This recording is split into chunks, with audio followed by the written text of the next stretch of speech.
Happy Devils Sunday. This is the Let's Go Devils podcast, Sunday edition.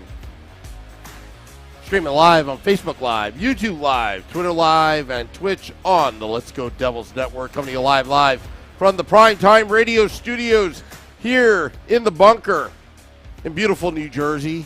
At the highest point of the Garden State is Short Sky, and lonely on the top of the mountain is Beer Baron. Scotty of Sirius XM Liquid Metal will be here with you shortly. He's too busy counting his money in his Beverly Hills mansion. Yeah, from all the super chats he's been getting on Devils After Dark. Yeah. Keep him coming. He's like Uncle Scrooge with the money bin somewhere in Beverly Hills. Oh, yeah. You boys excited for what happened last night or what? Yeah, dude, sorry. I was just reading something. You can read? I can't. I barely. And I'm not even sure I was reading English. But, yes, I'm very excited. Dude, what a game. What a game last night. The boys, they came out and they played their game. And I couldn't stop saying that. I was saying that to like anybody that I talked to about the game today. I was like, they came out and they played their game, and it showed. And it was game one, game two. They were trying to adjust to the Rangers. They were getting sucked into the Rangers game. Game two, period one, they played their game. They went up 1-0, and it felt like the flow of the game was going in their direction. Then all hell broke loose. This game, it felt like they played their game, the game that got them to second place in the Metro Division, almost first place in the Metro Division, the game that beat the Rangers 3 out of 4 times this year. It was a solid game plan from start to finish, and I got to tell you, man, I put my kids to sleep. I screamed so damn loud. I'm surprised the neighbors didn't call the cops on me when Dougie scored that goal, and I'm surprised my kids slept through that. I'm like running. I didn't know what to do myself. I was like running up and down my house, like just sprinting up and down the house. I'm like felt like JoJo, the circus idiot, with a pretty new pet. But yeah, dude, it was amazing. So, how about you? I was actually watching. Short Sky's internet is bad, so. We got all sorts of technical. You know what? It's just going to be you and I, Beer Baron. Yeah. Just like the good old days. Sam and me. Yeah. So, yeah, dude, it was exciting, man. The crazy thing, too, is so the flow of the game, I felt more comfortable this game than I did in any other game. They're the PK. And I'm looking forward to when the guys, computers and whatnot are working, because it would be fun to discuss this point. But it felt like that they finally plugged the right guys in. And, starting with Schmid, and we'll wait for them to come back to really discuss that further. But just the control, the flow of the game felt more in the Devils' favor. The ice would open up every once in a while, and you could see, like, as soon as the play starts to open up, they start clicking, and then boom, the Rangers go on their heels. So, I don't know, man. I had a pretty good feeling going into the game, but the result was better than what I expected. And I gotta tell you this too. I think it's better that they won the way that they won last night, rather than them going in and beating the Rangers like 5-1. And the reason why I say that, and some people might disagree, some people will be like, "Oh, that's a stupid take." Well, the reason why I say that is because if they went in there last night and they just beat up on Shesterkin and put up 4 goals in the first period and walked out of that building like 5-1, every single Ranger fan, including the Ranger team themselves, would probably say, "You know what? It was that first night at the Garden. We were a little, we were a little too overexcited. We were taking them too lightly because we beat them so bad in the first 2 games. We let our guard down. We'll be fine the next game." This game, if I was a Ranger fan, I would be a little bit scared about, because this game is a game that you didn't want to see. You didn't want to see the Devils find a way to win a close game. You didn't want to find a way, you didn't want to see the Devils find a way to solve Shesterkin on back-to-back, not back-to-back goals, but in 2 unanswered goals. You didn't want to see them win the way they won last night, because I feel like that took a bunch of that confidence that the Rangers had and just took it away from them. Well, they I played could be a wrong full about game. it, but they played a full game, and it showed like, hey, this is what happens when we play a full game. So, Yeah, I mean, you're right, Beer Baron, because if it was like 4-0 lead in the first period and then you coast the rest of the way, but yeah, I mean, it was a heartbreaker. It was a momentum shifter. Dougie Hamilton's goal. It could shape the entire series right now. But it all starts with Game 4 tomorrow, because I'll tell you, they're maturing very quickly. They're quick learners. This Devils team, this young team. Oh, I totally agree. I'm looking up a stat real quick because I was watching it with Billy Dean last night, and him and I were the last 2 to be actually still awake at his house as we were watching it, and it kept bothering Billy Dean that they kept throwing that stat out that at the end of the third, they were like, oh, the Devils haven't had a shot in like 5 minutes. The Devils haven't had a shot in 5 minutes. And in the beginning of overtime, they're like, Devils haven't had a shot in 7 minutes, 8 minutes. Billy Dean was just sitting there going, that's just not good. And then they showed another stat, like the Rangers were like 9 and something in games at MSG or something stupid like that. I forget what the stat was. And it was just like, Billy Dean was just looking at it like, oh, man. Like he could see the writing on the wall that it was just not going to go his way. And thankfully it didn't.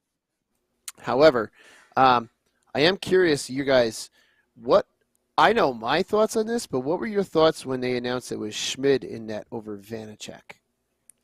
That's why I wanted it in the first place, to be honest. You know what? In the beginning, I thought they needed to make that change, and I'm glad they did. And you could tell, like, Vanacek was not playing like his usual self. He played like himself in spurts, but then he was. And I think maybe Chico might have pointed this out, or somebody was pointing this out the last time we were talking. Like he was overreacting to pucks, like where he wouldn't just make a calm save. His body, he was way out, going out, overselling.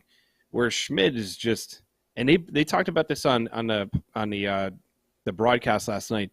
It's like one step in position, save, one like shuffle over, save. Nothing fancy, nothing great. He's just in position and makes a save. And then when he's done, he gives, here's the puck to the ref, and that's it. And I love the fact, because that broadcast last night, we'll talk about that too. But well, that's why I wanted to jump into, actually. What did Billy Dean think of the broadcast? Was he well, let me take care of my Schmid thoughts first, and then let's get into that. Yeah. So I kind of found it interesting. Everyone's going, oh, they're making a big deal, starting a rookie goalie. Kier Schmid, first rookie goalie since Brodeur, only the third rookie goalie. Brodeur, him, and Sean Burke. Blah blah blah blah blah. And I'm sitting there going, I have all the confidence in the world in Schmid because of what he's done over the course of the season, the games he's come into, the messes that he's come into off the bench cold, and has won us games. And just putting him in, I was like, all right, well, I am 100% confident in this move to put Schmid in, just because of the way that Schmid has played all season long, and that his demeanor all season long has been good. And I tend to have a little bit more confidence in him than Vanacek sometimes, and I definitely did last night. I mean, he played very well. But I found it kind of funny that they were making such a big deal about Schmid going in as a rookie, playing, this being his first start in the NHL, playing, or not in the NHL, but in the NHL playoffs, excuse me. First start in the playoffs, going as a rookie, playing away at MSG, Devils down 0-2. Everyone was making this big deal about it, and I was kind of like, no, I have full confidence in Schmid going into this game. I am not nervous in one, at all, not one bit. Mm-hmm. What were you thinking about that, Scotty, with Schmid going in? Hey, how's everyone doing there? Good. Yeah, I mean, I was excited for it, and I know we talked about it on Devils After Dark last night, but there was a particular goalie who was a former arch rival, though he did not ever win a cup. Happens to be featured on TNT, and he talked about the benefits of being a young goaltender going Mhm. into games like this, as you aren't too caught up in the moment and you don't have all of that pressure just weighing in on you. And Lundqvist said it. He's like, sometimes it's a really good thing for a young goaltender. And that's why you could see some of these goaltenders have these hot streaks, these Mhm. younger kids. And so, all in all, I wasn't worried at all. I think the Devils play with a much more, just because Akira Schmid just seems to be so cool and confident back there. I think it rubs off on the team as well.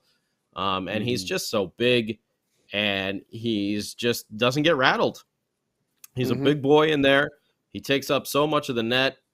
He plays his angles well. He doesn't overdo anything, and he just keeps himself so even keel, which is so important for a goalie, in a playoff series.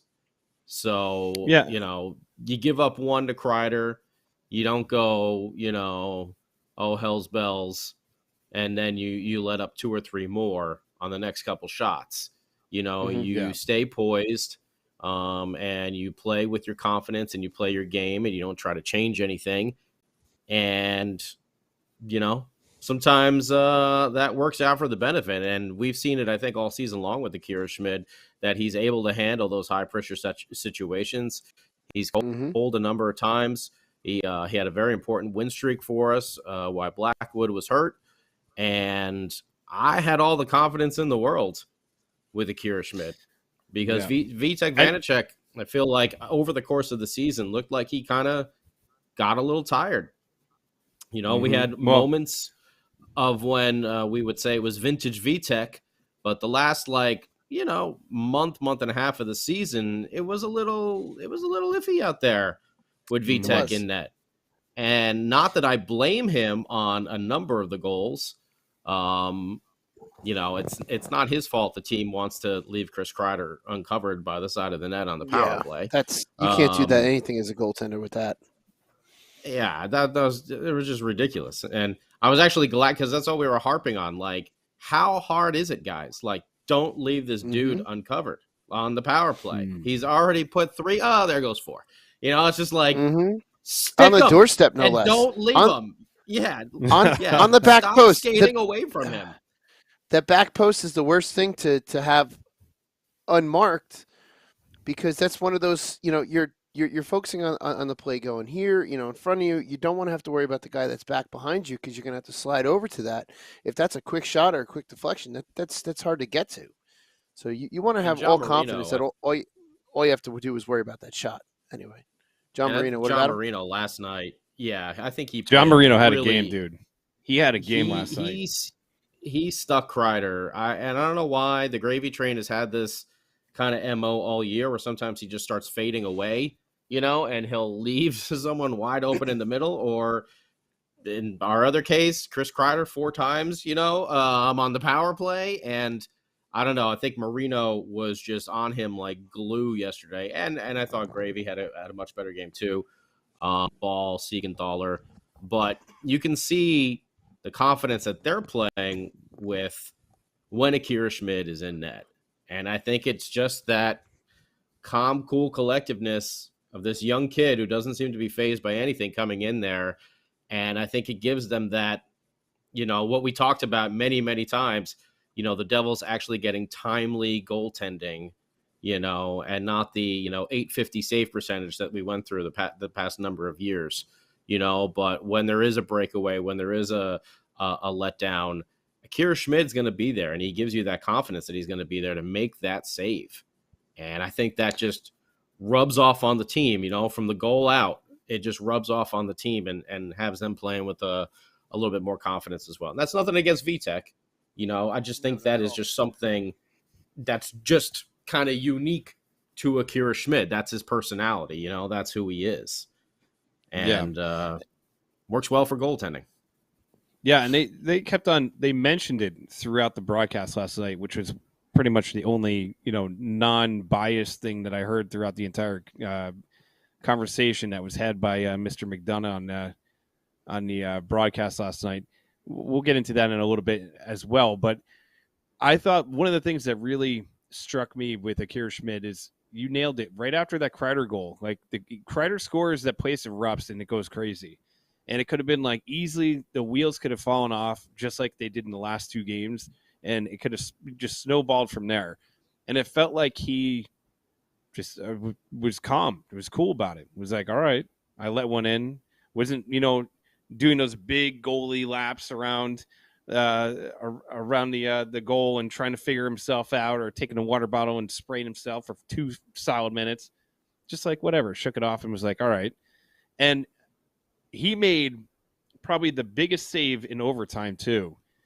The save that he made, like right on the doorstep, that I for a moment was like, for sure, like, oh, here we go. This is going to be like one of those moments. But nope, very calm, stacked in position, and just was there. And I mean, it's crazy because, yeah, you don't want to take anything away from Vitek, but Vitek was starting to play like this kind of haphazardly, game. And some of the goals that he let in, like in game one, when the Rangers went up 3-0, that goal that he let in, where kind of like he was up against the post and it like went up over his shoulder. I mean, he was just letting in a couple of softies here and there, and it was like when you need the save to happen, it wasn't happening. So maybe you're right. Maybe down the stretch, he just got worn out, and that was it. And now it's Schmid's turn. And hopefully Vitek is like, all right, dude, carry the torch and see how far you can carry it into the playoffs. But I got to tell you, it was one hell of a game, seeing them skating around, doing what they did. And my buddy texted me a theory, and I want to kind of run this by you guys. Now, towards the end of the game, Shorts Guy brought it up where they were talking on the broadcast, like, the Devils haven't had a shot this long. They haven't had the shot this long. And it seemed like at a point, like, they were playing almost cat and mouse with the Rangers, where they didn't care that they weren't getting a shot. They were just kind of moving around, and they were letting the Rangers chase them a lot. And it seemed like my buddy was like, do you think that was partially not that they don't want to take a shot on goal, but partially like they were doing that on purpose, like getting them to chase them and like wearing them down? I thought about it for a little while. I think they were just playing smart.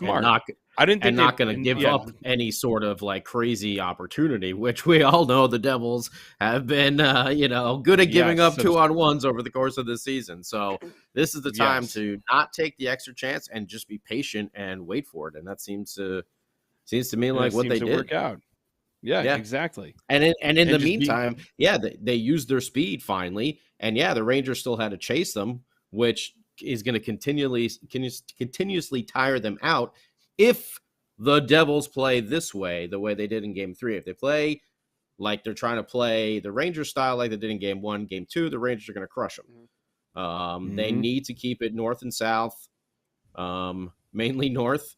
We don't like that south too much there, but they got to do those long stretch passes and get through the neutral zone, because the Rangers had them clogged up there in Game 1 or 2 because they were trying to go for all these extra hits and trying to play overly physical. The Devils are a team that's going to have to take some hits. They'll get their chances to give them, but they're going to have to take some hits and not retaliate, because, we saw it very early in the game yesterday. Trouba tries to go for a hit on Timo. What happens when he gets out of position like that? Now you have a Patrick Kane back playing defense against a Jesper Bratt. There's a mismatch there. Even though Patty Kane is Patty Kane, whatever. Trouba, he's going to try and hit people like that. Now, do you try and run him back, or do you just keep going with the play? You keep going with the play, and you try to take advantage of those mismatches that come up from those situations. And that's what the Devils did in Game 3. They certainly they actually out hit the Rangers. If you look at the stats at the end of the game, they had I think they had 32 or 33 hits. 31 to 23. I'm looking at 31 to 23. I'm now, the one thing that still definitely concerns me is, the penalties that were taken. We took some offensive zone penalties yesterday. Oh, that that's just bad. Yeah. that was so Mhm. bad. And then taking a penalty, what was that, within the last 5 minutes of the game? Or last Oh 6 God, minutes I of the thought that game? was it. Yeah, I Th- thought that was it too. That was a tough one, though. It really looked that like that was Ryan that the Ryan Graves' Graves? glove. It was Yeah. 100% his glove, Yeah. and that was a good And I sell also don't job by understand. Kane. Yeah, it was a Palat sell didn't job. have the greatest game yesterday, but I mean, he was clearly slashed on the hands, which led to who was it, Zuccarello or was it Panarin? Zibanejad. No, Zibanejad, Zuccarello. I'm just watching the wild Zuccarello. I'm like, whoa, you're going game. back in time? Oh man, yeah, sorry, Zibanejad. I mean, he clearly slashed him on the hands, and that led right to the Kreider goal, but- and that didn't get called. Like Yeah, but you got to could say keep that, playing, but to have There was the crappy call go the other way, and then I don't know. I just thought the officiating was mighty poor last night. Suspect. in all three games. I mean, game 2, one of the most glaring issues that I saw was like in the beginning of the game, like period 1, like I said before, the Devils felt like they were playing their game, and then all of a sudden the officiating started coming in, where even dropping the puck, and the crowd was going insane. I don't know if you could hear it. So many Dude. out. Everyone was going nuts. Like yeah. kicking people out, and then it was just like he would hold it and then drop it. See, I had to do that for dramatic effect. But like it was, and then like these ticky-tacky calls where these stupid little things on both sides too. Don't get me wrong. Shouldn't like, be called in the playoffs. They shouldn't be called in yeah, the playoffs. exactly. Yeah. Exactly. Yeah, And it was there too should be a much. little bit more And the leniency. ice was horrible too. Oh, MSG ice is rough, dude. And anybody who's like, oh, it's the greatest arena in the world, suck it, dude. That place sucks. And like, if you don't think, and then like, all right, now we're going to start talking about the broadcast, because I can't anymore. It was one of the stupidest things I ever heard. If I heard like one biased thing, like every time like the Devils fell, it wasn't like, man, it's this time of year that the ice is a little bit rough. At one point, McDonough's like, oh, they really need to get a skate sharpener in the locker room for those New Jersey Devils. I literally came this close to muting my TV watching that broadcast last night. And it felt like Ferraro came in like every once in a while just to be like, yeah, the Devils are actually doing something pretty good, man. I don't know. Like, it felt like he had to keep on interjecting himself to like be like, nah, bro, it's like, it's not really, I don't know what you're doing right now. No, Ferraro is just as So bad. bad. Yeah, he's just bad, but they're a bunch of last trolls. night Actually, that's how I last felt. night he was way more on the Devil's side than McDonough was. McDonough was like, it felt like he was taking shots at them like at any turn he could. He'd be like, Jack Hughes has a puck. Jack Hughes has now gotten herpes, and let me tell you what, folks, and it's not looking good for him. It's like, what the hell does that even have to do with anything? He never said that, but you get my point. Like, it was, dude, it was just, Herpes. it was just atrocious. It was, dude, it was horrible. It was horrible. Like, and I literally, like, I watched the game, and he said something, and I, like, got up and walked out of the room. I'm like, I can't listen to this guy anymore. What was Billy And then when Dean's Dougie reaction? Hamilton scored, it's like, oh, Dougie Hamilton actually scored a goal. He hasn't done that in who knows how long. So let me Terrible. let me describe the atmosphere that I took yesterday's game in. It was myself, the lone Devils fan, with Billy Dean, his sister, his brother-in-law, his nieces and nephews who are all Ranger fans, Billy Dean's wife, who's now a Ranger fan by proxy, and sitting alone on the couch on his own, Schwim watching the Tampa Bay Lightning game. I was the lone Devils fan there, so we didn't really get to hear much of the broadcast. It was quite loud there between the kids and Schwim yelling and making all kinds of noise. It really wasn't until that I actually. There Whoa! you go. Hey, Sorry. there we are. Hit the wrong okay. button. Sam kicked you It out really for a was. minute. It really wasn't until the overtime that I actually got to hear some of the broadcast, and I was just kind of so focused on the play that it really didn't bother me. But I don't think Billy Dean had any opinions either way. It was quite the atmosphere, though. No one liked me last night. I didn't think it was so atrocious, but I don't want to say anything because Beer Baron might jump through the screen and I would attack disagree me. with you. I would disagree with you wholeheartedly. I just hated when Ray Ferraro kept calling him Schmied. I'm like, was he Schmiegel from friggin' Lord of the Rings over here? Schmied, isn't that Captain Hook's sidekick? Schmied. Something like that, yeah. Something like that. But yeah, dude, maybe it is also like when you have amazing broadcasters like, Bill Spalding and Ken Danico, and you just miss the home flavor. No, I'm serious. Like when you watch the playoffs, that's the one thing like we forget or we miss is like, oh yeah, we don't have Doc Emmerich calling games anymore. Like we don't have, you know what I mean? Like, but there was no criticisms about the Rangers throughout that entire broadcast. I was actually actively trying to listen for one critical, thing that they would talk about the New York Rangers. There was none. It was none. It was they're a bunch of trolls, both of them. I'll say it. Bunch of trolls. Guess they're not coming on this podcast. No, I don't care. Yeah, we'll invite them on and get criticized. Yeah. Your hair looks weird, and you have glasses. And I'm like, oh man. But either way. Well, either way, I like the I do like the TNT broadcast a lot. TNT and TBS, I think they crush it. Last night was an ESPN one, which. Yeah. Although, wait a second, let a huge shout out to our boy PK Subban, who is carrying the Devil's flag. Dude, he's amazing. Even when they're talking about another game, they're talking about the Tampa Bay game. He just goes, "Let's go Devils!" Like, dude, PK is the man, coming out in a robe, rocking the shoes, talking smack to Messier. It's amazing. He's trolling Messier, which is great. He is everything we want to do. If I'm not mistaken, that's the Ric Flair robe that he came out when he was introduced in. Yeah. Yep. So I'm watching that, and I'm with this bevy of Ranger fans, and they're all looking at him going, "What's he wearing?" And I'm like, "Oh no, that is what he was introduced to our fan base wearing. That is why he's wearing it, because it's a Devil's Ric Flair robe. So you're just all going to watch this and enjoy it because it's amazing." They were not thrilled by it, but I was certainly thrilled by it. That's for sure. Yeah, that was cool. I like to see that, and it's fun to see how he is become like so endeared to all the Devil fans. Like, people had a love-hate relationship when Subban was here. Some people really liked him. I always liked him, but like defensively, yeah, sometimes he was a slew-footing liability. Oh yeah. Should be on a T-shirt. You slew-footing liability. But it can happen. It can happen. It could happen. But yeah. Does he have slew-foot and liability insurance? What do we have on him? Sounds like a possible sponsorship too that you can parlay it into. Yeah, maybe somebody over at Prudential can answer that question for you. But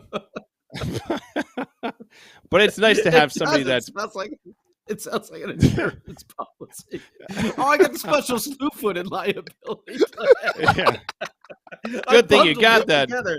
Yeah, with my car and my house insurance is now bundled with my slew-foot. Yeah, accidental casualty. Yeah, like Ryan Reeves, accidental casualty. Oh man. Oh man, that's yeah. I think. By the way, to answer some. Well, some PK's never out there, coming on the show either now. Well, yeah, he would. No, He'd probably have fun with that. Oh, he absolutely would. Actually, He would probably have. would. Yeah, he would. He would probably have a ton of fun with us. Oh hell yeah! Oh my god, we need to make that happen somehow. I guess he has like a little SNL skit, style. Like PK is like the spokesperson for sleep-footed liability insurance.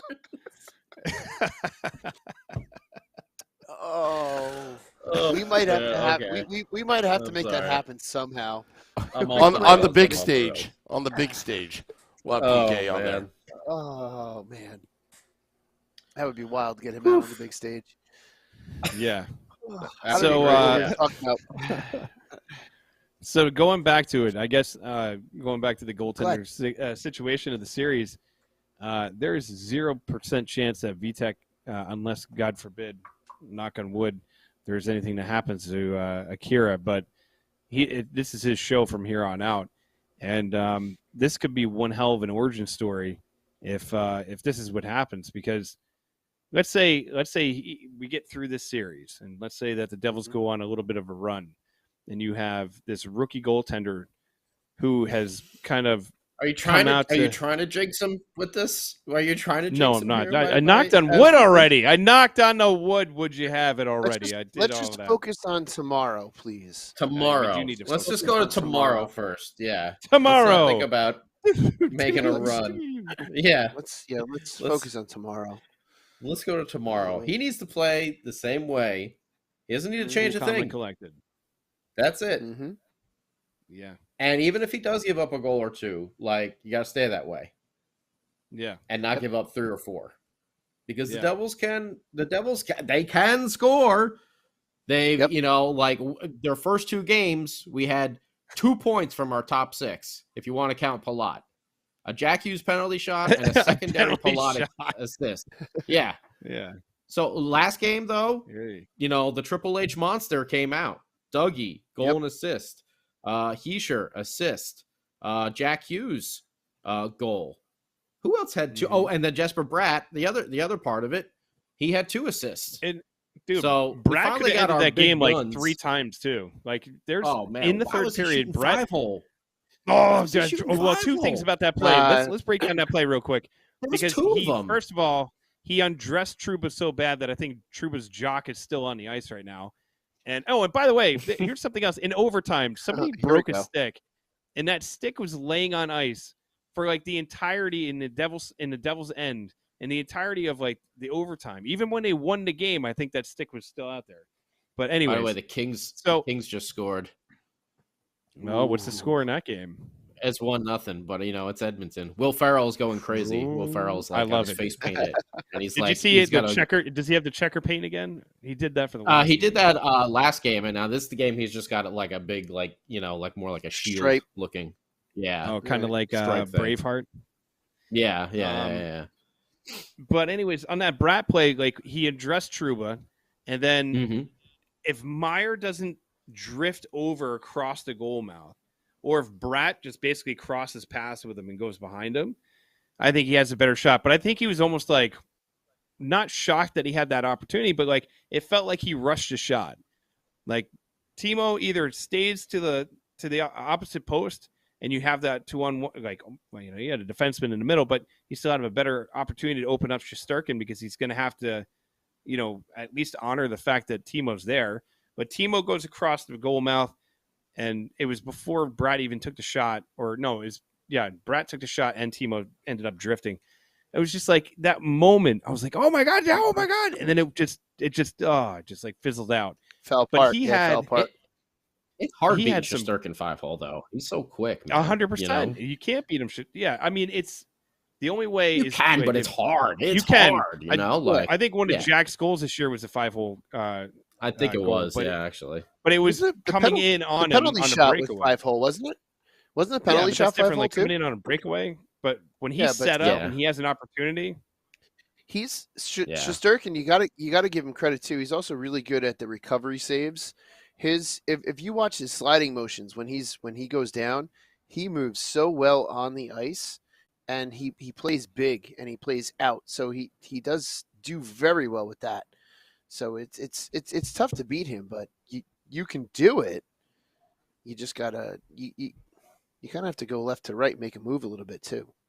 So but I don't know why that they were trying to go to the 5-hole. It's like why? It's just get it up a little. Yeah, you got to get it up because he seems to stop everything down low. He's very good with his pads. Well, they said that the penalty shot was not the 5-hole; it was above the glove. I gotta rewatch it then. Now someone's saying penalty shot was over the pad under the glove. Okay. Either way. Yeah, that's a weird area you want to hit. Yeah. It's Jack Hughes. Yeah, well, I was watching that penalty shot from last row of the building. Let me tell you what, too, that the goal that Jack had, too, that's just absolute snipe. One of the things that I loved about it was where he put the puck was a beautiful shot, absolutely gorgeous shot. Where he shot it from, it wasn't like he had the best angle on the shot, but it was a beautiful shot. It's an overall beautiful shot. What made it even better is how he goes over towards the boards to celebrate and he trash talked the fan. Great, that was. I so love, good. dude, Jack Hughes. I feel like he could have been one of those guys that's like, I got drafted by the Devils. Like, all right, I'll play my ELC out and then see where this goes. I feel like he is so all about this team and kind of loves the fact that there's that Devil Ranger rivalry. Like when he scored in that one game and he's, going like this with the logo to all the fans that were in the building that were rooting for the opposite team. Like I love his demeanor. Like I love that swagger that he's got. And Timo Meier, hell yeah. Fall on Shesterkin's leg, getting in people's face. Like Timo Meier, I hope becomes like this pest that everybody hates, this big bully out there, like kind of like a Wilson for our team for the rest of this series, because I think that we don't need to everybody go into the corners and throw body, but if Timo Meier is out there like bullying people, maybe he could ragdoll Panarin and have them completely change their franchise again. But just take him by his little jersey and I mean, he did on where he fell. He did get hit from behind as well. So, Yeah, just throwing that out.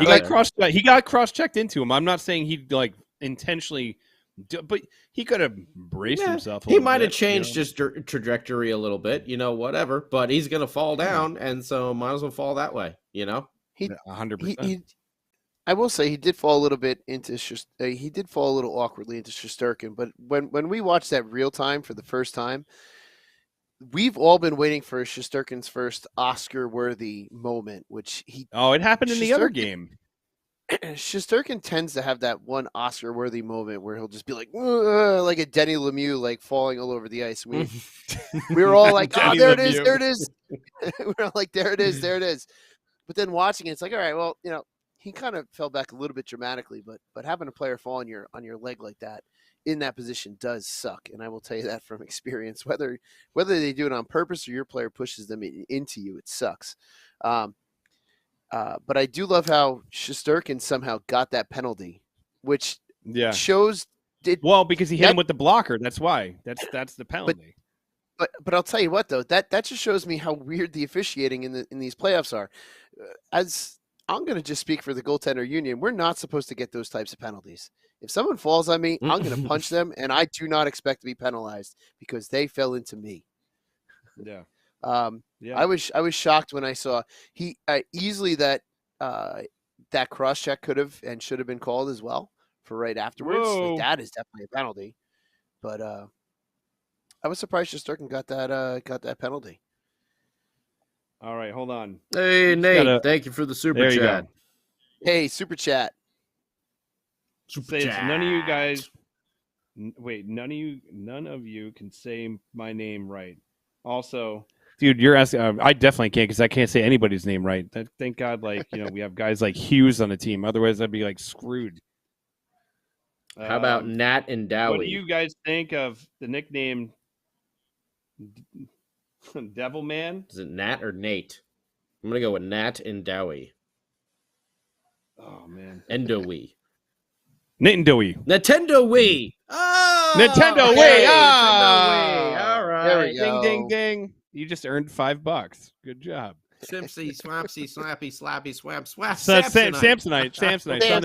It's on the briefcase the whole time. Way off. Yeah, there you go. Took me That's a minute awesome. as I'm trying to do word find. Like, what's a different? Not just Nate. What's a different? Oh, about Nat. Nat. Oh. And now all I can think about is Nintendo Wii bowling. It's now like shuffling around in my head. Like, dude. The Wii tennis was fun too. Yeah, until you blew your arm out. Anybody that played any of those Wii sports It's had Nintendo some kind of Wii. Wii. Injury. What are you doing? Trying to hit like 100-mile-an-hour serves you never over had there? Yes, 100% there, You Roger blow Federer. your arm out there, Agassi? Sorry, I didn't know about that. Okay. I can see. I mean, the best part is not- like you've never gotten drunk with your friends and played Nintendo Wii, and then there was always somebody that got I never injured blew playing. my arm out playing the Yeah, tennis I game. never blew my arm out either. Or the bowling, Oh, somebody launches the controller across the room. Yeah, into the no. TV. Yeah. Oh, I'm Into the sorry. TV. I'm sorry. I like to party. I'm sorry. I like to party. Oh my goodness. I didn't know. I had no idea that you can't get drunk and play the Wii. I had no idea. Just Anyways, don't throw your arm out. Seriously. just don't blow a rotator cuff playing Wii baseball, thinking that you're Yeah, really what- putting some heat on that thing. You know. How to get the old Tommy John?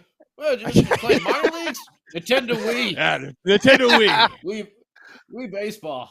Yeah. Oh, that's funny. You speak of that. I got this tennis elbow that I had to get surgery on. That and my backhand was a little suspect. Went diving for one. Did you play on the tour? Went through Nintendo Wii. Nintendo Wii. I went through my mom's credenza and ruptured my Achilles playing Wii Olympics, going for the long jump record. I got it though.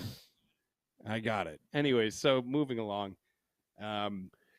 So what do we think about? Vukojevic. Obviously There you go.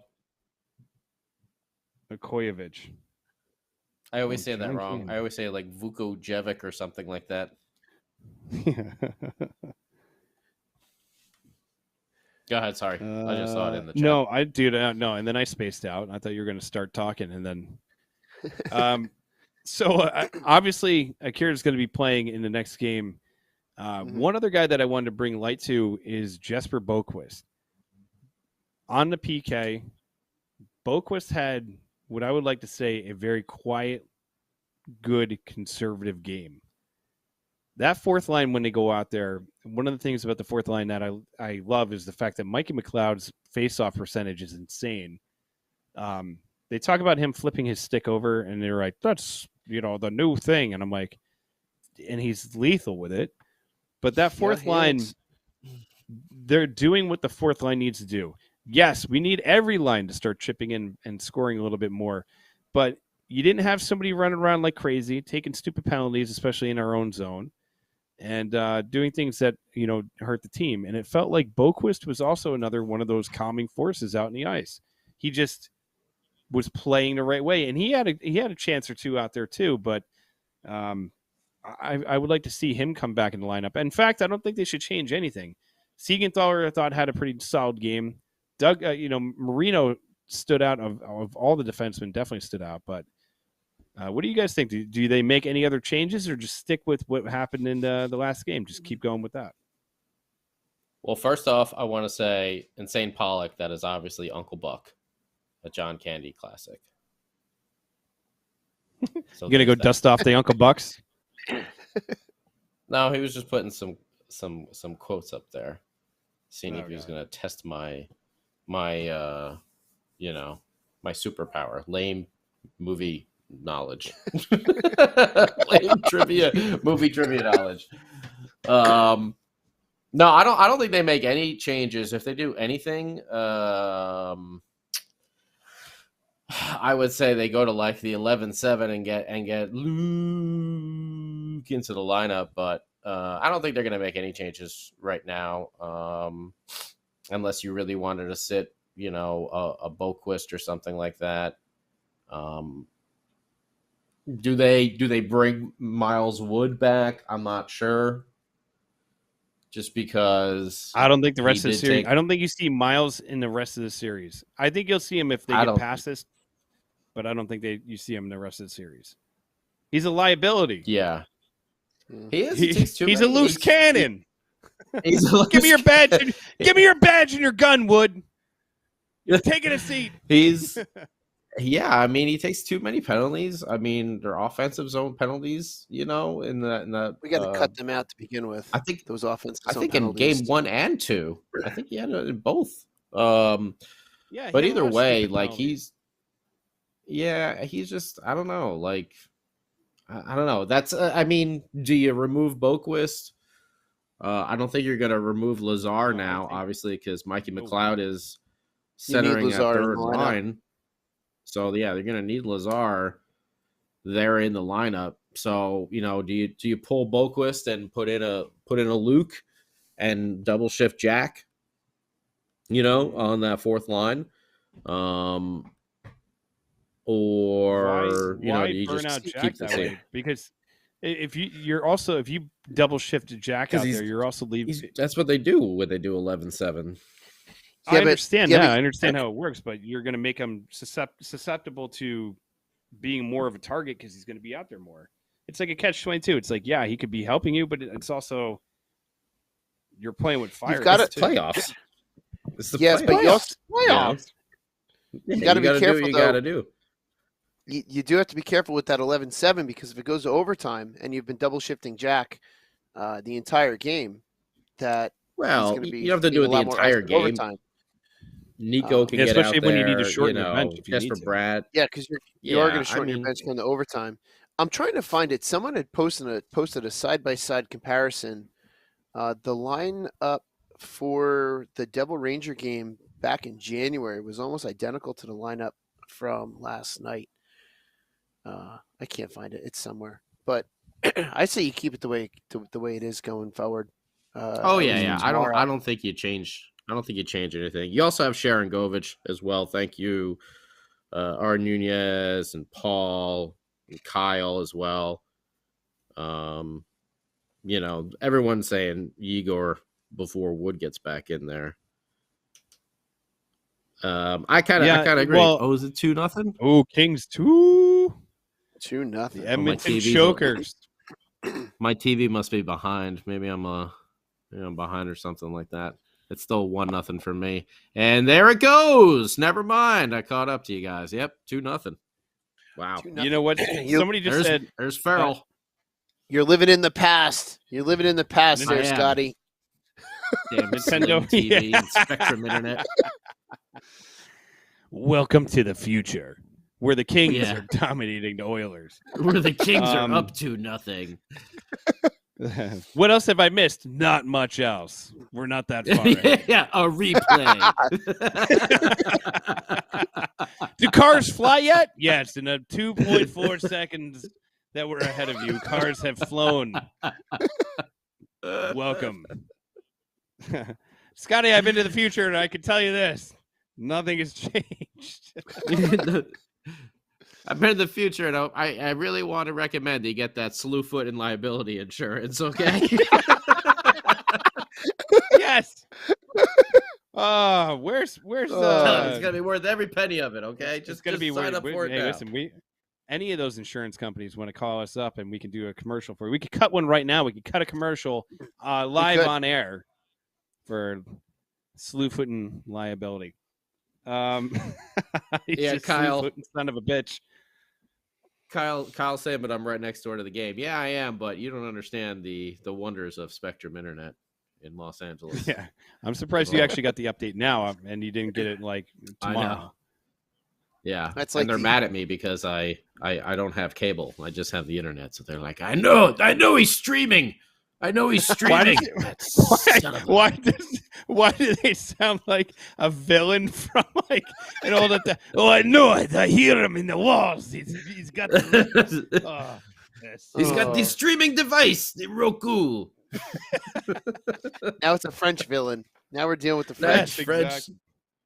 Oh, thank you, Brendan. Man. Celebrate the first. Thank Super you, Chat. Brendan. Yeah, dude. Thank you. Yeah, dude. The Oilers are a team that they're like a Lamborghini with a Hyundai engine in it. You know what I mean? Like it's like buying a Lamborghini with like a 4-cylinder engine. You're like, this thing is great. Look at it. It's so beautiful. And then you get in and you're like, this thing drives like garbage. They're so beautiful to look at. Yeah. The same story every year with them. The goaltending. Goaltending fails them Well, every single year. Connor There goes David, that but that's Hyundai all right. They'll have Blackwood next year. Sponsorship Sam Wu was working on. Man. What's that? I said, there goes that Hyundai sponsorship Sam Wu was He's been working on Whoops. that for months. He's been working on that Oh, for well. months too. And with that, we'll get the Lamborghini though. Mm.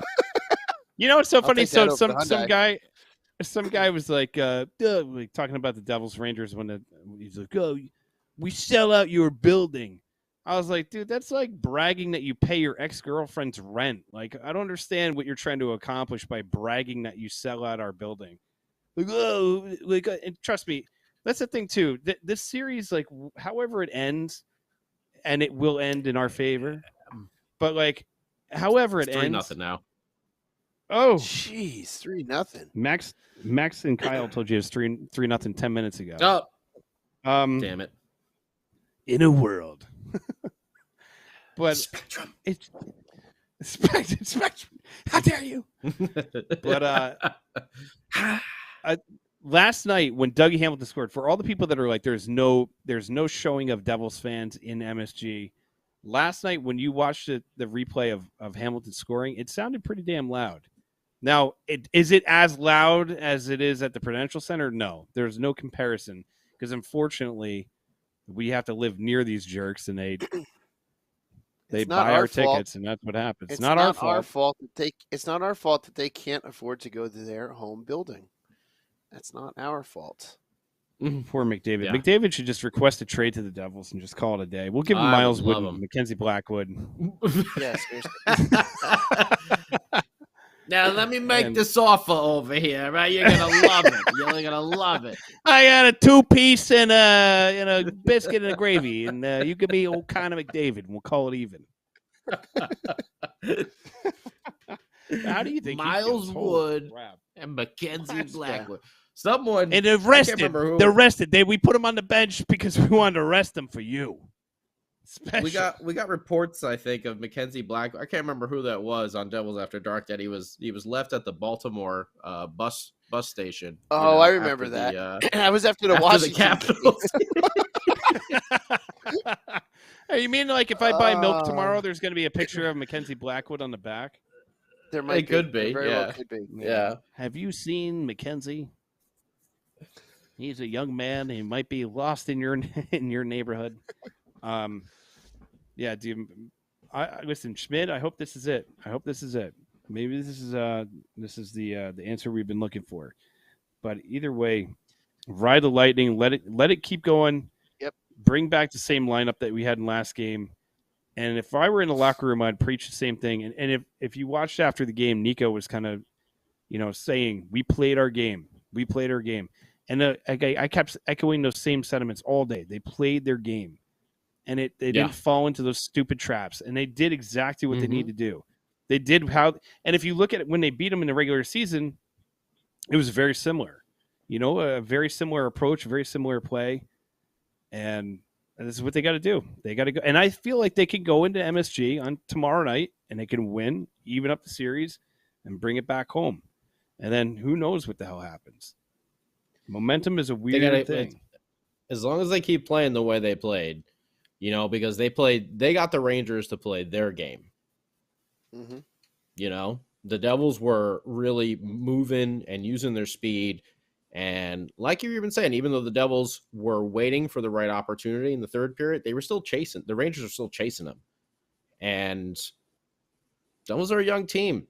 Those young legs will go, go, go, go, go, go, go. So if they can get them to do that again, play the Devils game, and the Devils can force it to happen. You just gotta connect on those passes and get them chasing. Mm-hmm. Yeah, we just looked like the all-around better team compared to the first two games yesterday, and it was just so great to see us back to play our game and doing what I know we can do well. I said it earlier. We just got to stop taking the stupid penalties because we've seen that the Rangers' power play can be pretty good because we're, for some reason leaving Kreider wide open on the freaking back post there. So, he can't hurt us. Oh, damn it! He did it again. Yeah, we got to stop taking those penalties, and I think we'll be good. If we stay out of that damn box, 'cause every time we went to the box, it's like, oh no, here we go. just from watching maybe shell shock from the first 2 games. I have no idea, but I think we cut down those penalties and play like we did yesterday, and I think we're pretty golden for tomorrow night. Mm-hmm. And I feel like having Timo. Oh, somebody's starting up the engine. I don't know what the hell that was. Or there's a dinosaur. Or there's a dinosaur. No, my neighbor's got like a motorcycle type of thing. Well, it's not like a Harley. He's got a moped Vespa? with no muffler on it. He's got a Vespa. Yeah. What's a Vespa? He's got a Vespa. You don't know what a Vespa is? What's that? I don't even know. That's like a scooter. It's basically a the most motorbike. popular- Oh, motorbike. no, yeah. Yeah. Nah, he's How do you not know what a Vespa he's European. He's from Italy, so it's like I don't know. So he definitely has a Vespa with no muffler on it. Yeah, absolutely. No, it's not one of those. It's like And he's like, it looks more like a dirt bike, but it's like a motor. It's like bigger, like a motorcycle. So I don't know what you call that. A dirt bike. It's not like a Ninja, you know. It's not a Harley. It's like it looks like a dirt bike, but it's like I'm surprised you're allowed to have something fun like that in California. Princess Vespa. That's what I thought. Vespa. I thought Spaceballs immediately. I'm like, that's Don't get me started, dude. We could have a whole show just going back and forth. We'll be here all night long. Prince Valium. Oh man, it's my industrial Italian hair brand dryer, moped. and I need it. Maybe. Yeah, right. Staples Center's going nuts, they say. So, yeah, they got to stick to their game, and they got to do what's.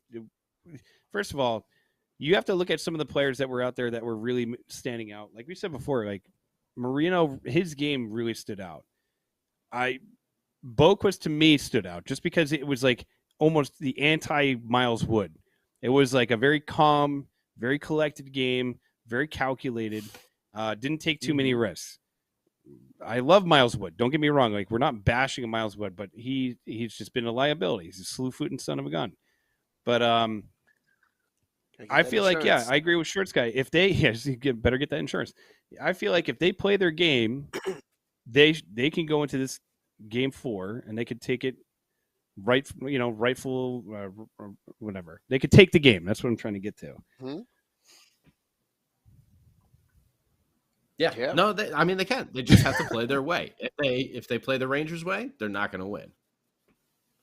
Yeah, if they're chasing the game, which is what they did for games 1 and 2. 1-800-Druidia. What's the combination?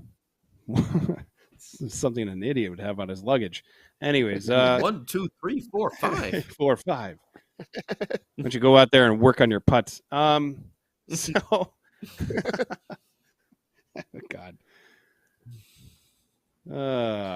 Anyways, yeah, that game last night, dude. Another thing that it helped too was I said this in the beginning of the podcast, Scotty, when you weren't on.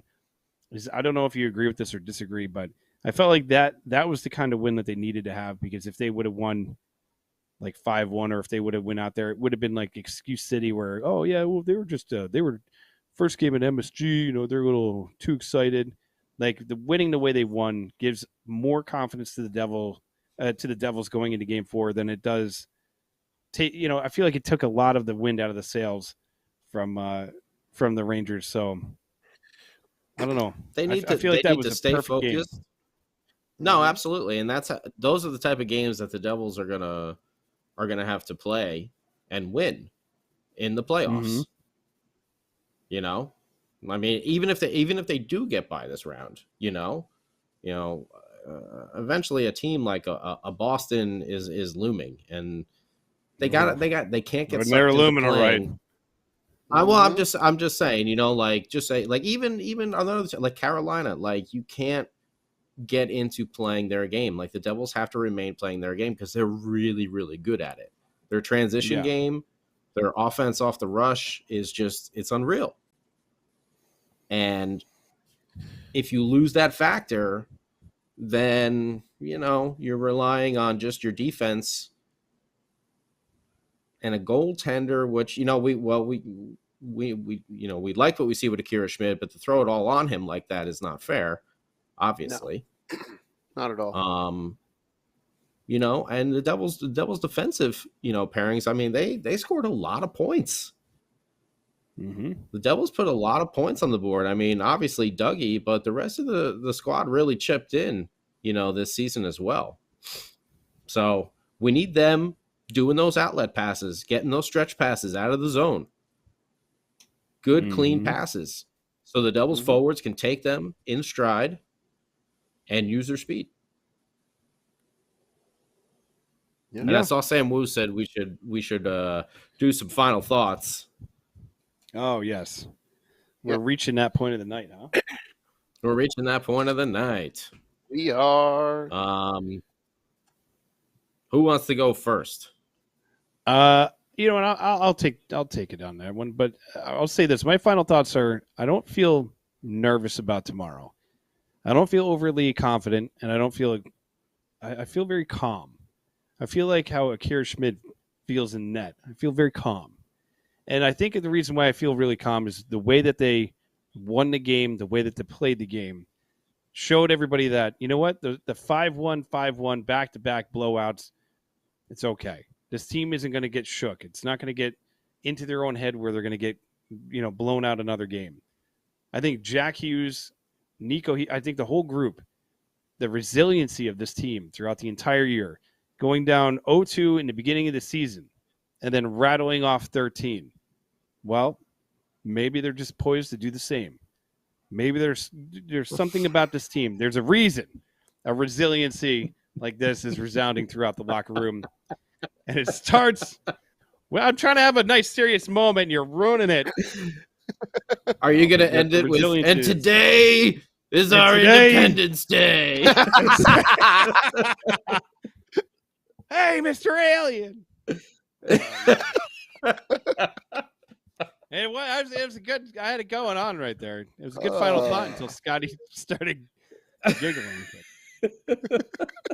Anyways, resiliency, boys. Resiliency.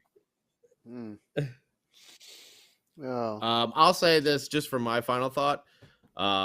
We talked about the first two games, the Devils, top players not doing much. And then last game, a whole mess of them got on the old board there. And I'm going to say just look out. I'm going to say maybe just look out for Dawson Mercer in game 4. Feel like he might be one to just somehow, put a pair in or something like that. It's been a while for him, and I think he's due. And I like the way his game has been played. He's been shuffled around a little bit, but I'm going to say Dawson Mercer is going to do something good on the goal sheet for the Devils in game 4. I like it. My final thought about the Devils is very simple. Just do what you did yesterday. Go into MSG, go with the same lineup. Akira Schmid play well again. The rest of the team play well. Go in there and beat the Rangers on their home ice. Bring it back to Prudential Center so we can have another Let's Go Devils podcast party outside on Edison Place. But speaking of Game 4 tomorrow, I'm going to plug this in right now. If you want to watch some something entertaining while watching the game, I hate my internet. Oh, man. I don't know where I dropped off there, but if you want to watch something entertaining while watching the game tomorrow, it's going to be Hockey Untapped. It's going to have me and Billy Dean watching Devils Rangers and Schwim watching the Lightning game, all while we're live on our regular Monday night podcast with little Steven just kind of moderating the insanity that might ensue. So tune in to Hockey Untapped tomorrow during the game just to watch three idiots lose their minds about their teams in the middle of the playoffs. It's always a good time. Oh, it's going to be a really good time because we do a little bit of cursing on Hockey Untapped, so it's probably going to be all over the place. And I actually got to witness Schwim watching the Lightning live for the first time in person. He's a miserable fan. He is an absolutely miserable fan, and it's awesome to see. So, yeah. I guess it's my turn. All right. Yeah, it's your turn because I'm tired of freezing. Yeah. Game 4, I'll be. I'll be at Stagehouse Forget? Tavern. Yeah, Stagehouse does. No, I got distracted in my ear because Shorts Guy's mumbling to himself. So Game Day Live is going to be at 5:30 p.m. Eastern, a little bit early. And then we'll have Devils After Dark after the game concludes Game 4. And my final thought about the Devils is this. Kira Schmid has that Marty Brodeur mentality where everything just bounces off of him, literally and figuratively, where I think you guys are right. I think he's kept the team in a very calm state. And if they play their game tomorrow night and Schmid stands tall, the series will be tied at 2-2, and it's the best of 3 at that point, with the Devils having home ice advantage. So I think